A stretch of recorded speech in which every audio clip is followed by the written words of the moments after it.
What's up, everybody? So, news of the day. Cris Cyborg Justino, widely regarded as the number one female fighter on the planet above 140 pounds, has just tested positive for the banned diuretic spironolactone, as was disclosed by USADA and the UFC yesterday. Cyborg and her team have publicly acknowledged and confirmed that she was in fact flagged for an out of competition drug test, specifically for spironolactone. Now, where does this get hairy? Cyborg says that she was prescribed this medicine for the treatment of the ill effects she incurred during what is widely considered the worst weight cut in MMA history. Now, let's take you back to September, where Cris Cyborg getting ready for her main event fight in Brazil. News came out that her then nutrition coach had suggested or put her on, and we can come to our own conclusions, a very powerful and dangerous birth control pill called Yaz. And the nutrition coach's reason was he had suggested this as a means to combat aldosterone, which to me is mind-boggling. What right, what authority, what experience does a, quote, unlicensed nutritionist have in suggesting powerful pharmaceutical products for a female athlete engaging in, one, a massive weight cut, and two, combat sports?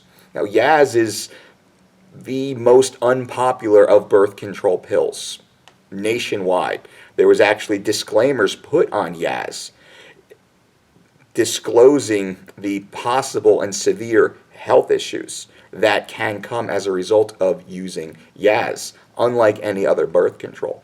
Cyborg had multiple arguments with this coach during this time on video. And in one pivotal scene, I found it very interesting that Cyborg was asking this coach, "Why did you do this? Why did you put me on this?" While she was relaying the concerns of her doctor for using this specific compound. Now, we can make inferences all we want. Who prescribed that specific drug for Cyborg to cut weight? And if it wasn't her doctor, well, who was it? Question one. Now, Cyborg, I think she was cutting in excess of 20 pounds. I believe it was closer to 27 pounds, 24, 27 pounds. Massive in a week, in a short period of time. That's why this is the worst weight cut in MMA history, widely considered. And it's terrible. I'm thinking about the videos that Cyborg had said and was breaking down crying, said that she felt like she was going to die. She thought she was going to die during these weight cuts. Again, under the guidance of a, quote, nutrition professional, weight management expert. Now, since that fight, that competition, Cyborg has publicly said that she had fired this individual. They no longer work together. They haven't even spoken since fight day, all the way back. They just kind of cut ties, moved on. So there's something deeper there. We're not going to speculate, but there's something deeper there. Now we fast forward to the state that she's in. Cyborg had been petitioning for years for the UFC to open up a 145-pound female division. As she said, there's no way she can make 135 and fight the legitimate world title holder in the bantamweight division, which currently exists and has existed for 4 years inside the UFC. This division was created for and carried by none other than Ronda Rousey.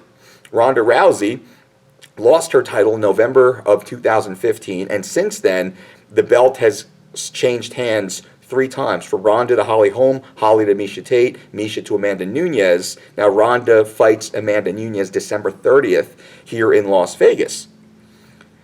The whole point of Cyborg in the UFC and making these cuts to 140 was to eventually allow her to fight Ronda at 135, which probably would be the biggest pay-per-view in all of UFC history.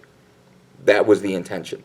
Cyborg, unfortunately, due to health reasons, was unable to make the weight. That's fine. People should compete safely at the weight classes that they should.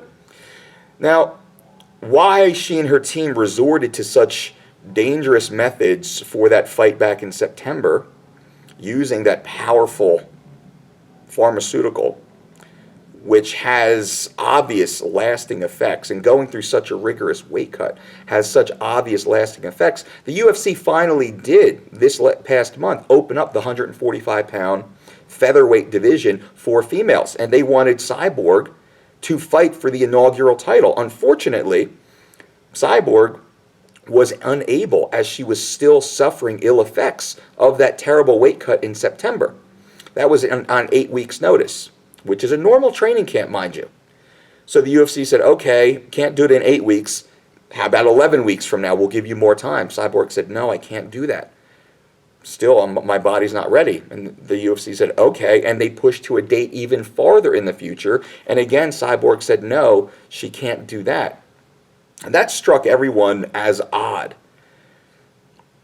This is something you've petitioned for so long. Why would you be unable and unwilling to step up? Now, if she was unable due to doctor's recommendations, that's fine. Of course, I totally support that. Now, Dana White had come out yesterday and made a comment discussing this issue. And he said, he thought it was extremely odd that she was reluctant to accept any of the fights, even that third fight deeper into the future. And then when the positive drug test came out, Dana made the statement saying, everything makes a little more sense. And I'm paraphrasing what Dana had said, inferring possibly that Cyborg and or her team knew that there might be an issue in passing the drug test once the bout was signed. Not expecting an out-of-competition test. And again, this is inference, this is opinion, that's all it is. We're just wondering what happened here. Because Cyborg has been a professional for a decade or so. She's been a multiple world title holder in Strikeforce and Invicta, possibly other organizations. She has a competent team around her of coaches and managers. She says that her doctor is very proficient in USADA protocol, which makes us ask, why had Cyborg and her team not filed for a therapeutic use exemption as mandated under USADA law? Now, when you compete under the guidance or supervision of USADA, you must follow their rules, and we are all very clear. We know exactly what the USADA law is. And we know we can go to USADA.com and we can pull up what the banned substance list is. We know spironolactone, I don't even have to look. I know any diuretic is illegal. Number one, because diuretics, they offer an unfair advantage when it comes to cutting weight and shedding water. It becomes very easy.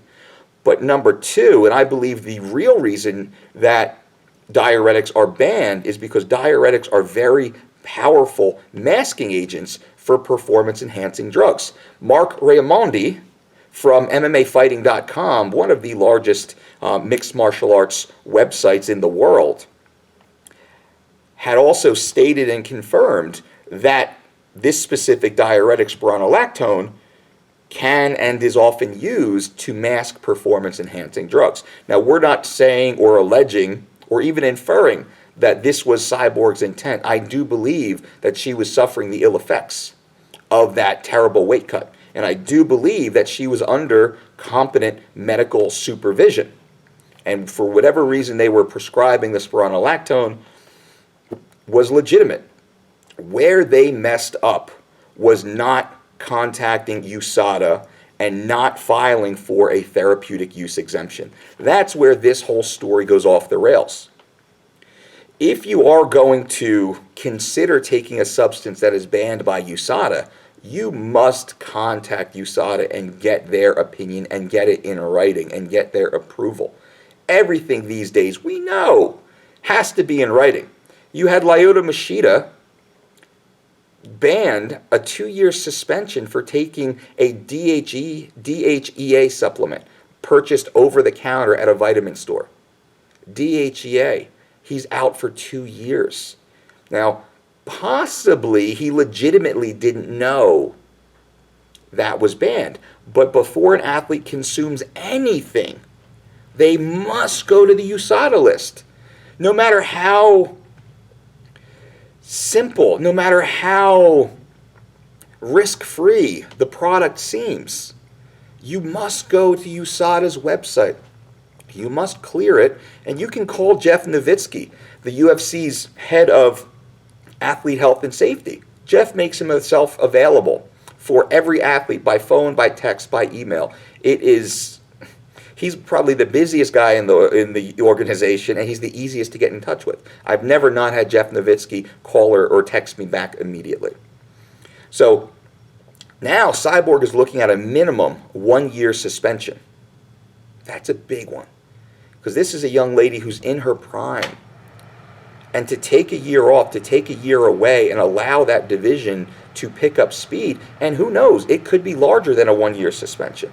It could be a 2-year, because Cyborg was previously busted or had previously tested positive for another powerful performance-enhancing drug, stanozol, also known as Winstrol, which Ben Johnson, Canadian sprinter, infamously tested positive for in the Olympic Games back in the 80s, and he was stripped of his gold medal. Cyborg tested positive for that same drug, I believe 5 years ago, when she was fighting for Strikeforce in a world title bout, and she said, hey, I used it, I had trouble with my weight, I had a coach who gave it to me, I didn't know it was banned, so I took it. It is what it is. We're not going to speculate, that's just what happened. So she had previously tested positive for a performance-enhancing drug, and now this is the second offense, testing positive for a diuretic, which can be used to dilute or mask performance-enhancing drugs. Not saying that's why she used it, but when she goes before the USADA review board, there's going to be some really heavy questions asked of her. And it's unfortunate if she put her career in the hands of other individuals, assuming that they were looking out for her best interests, and finds herself in the situation that she's in now. So to close, any athlete listening and watching this right now, you must take full accountability for everything in your career. The people around you might have your best interest at heart, but might not be skilled or competent enough or experienced enough to know exactly what they're doing. They're not trying to hurt you, but it might happen anyway. So you, the athlete, are the one responsible. It's up to you. Anything you consume, you must clear under the rules of sport. No matter what rules of sport you compete within, you must be very clear that you are compliant, or your career is at risk. So we'll see how this plays out with Cyborg. I'm a fan of hers, no matter what, barbs go back and forth in the media. That's simply to hype fights. I work with Ronda Rousey. Her versus Ronda is the biggest fight ever. I would love for that fight to happen. I don't want to see Cyborg on the bench. I want to see her competing. I would love to see her fight for and win the women's 145-pound title, and then her and Ronda wind up fighting to unify the two belts, whether it's at 145 or at 135. Although Ronda can go to 125 if she liked to, if they open up that division, and she can be a 2 and possibly a 3 division title holder. That's a whole nother video. So that's my thoughts. I appreciate you guys being on. Do me a favor, subscribe to this channel. Let me know that you're there. Leave comments. What do you think about this? Do you think she's in the clear? Do you think she didn't do anything wrong? Do you think it was intentional? Do you think they were trying to game the system? I don't know. I would love to hear your opinions, and I'd love to hear who you think is going to win. Rousey versus Nunes, December 30th. here in Las Vegas. That's going to be another big one. Keep checking back. I'm going to keep popping videos out there for you. Lots of great content coming your way. Building our training facility. Lots of superstars and celebrities going to be coming on through, and we're excited. So I appreciate you all, and we'll talk soon. Boom.